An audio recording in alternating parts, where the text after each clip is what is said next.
जी नमस्ते, प्रणाम, हर माधव भैया। हम बानी भोजपुरी गायक मुलायम सिंह यादव और आज हम आप सबके बीच में एगो बीरा गीत लेके आयल बानी और हमरा आशा ना बल्कि पूरा विश्वास बा कि आप सबके बिल्कुल जरूर पसंद आई। कैसे बा भैया? एगो औरत अपना पति से कहती है, कैसे कौना भाव में कहती है भैया? हर की पिया पिया रटते पियर भइल देहिया, हर की पिया गइल कवना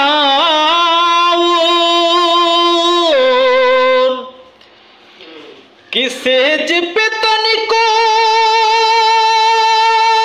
नीक न लागे कि जगले होता भोर।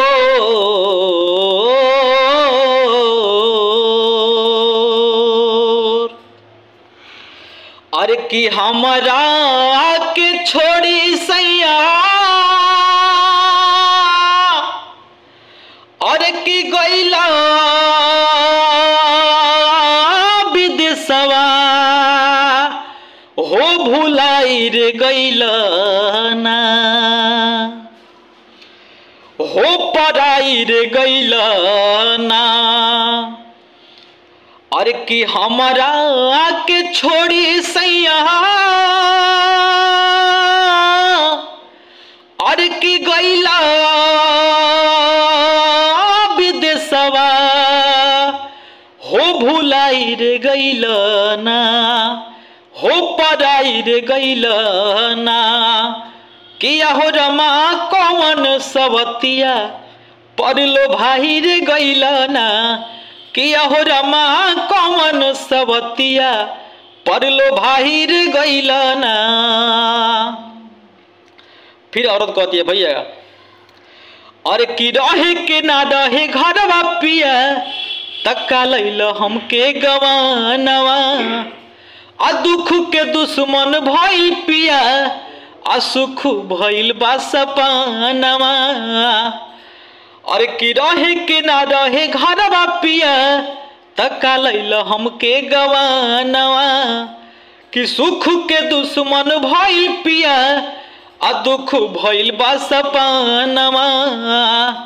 और कि जियते जवानी जरे, और कि केहू से न कही हो जराई रे गइला ना। और कि जियते जवानी जरे,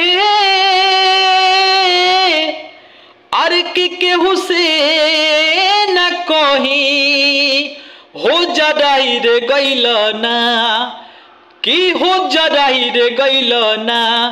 किया हो रमा कौन सवतिया परलो भाई रे गइला ना, किया हो रमा कौन सवतिया परलो भाई रे गइला ना।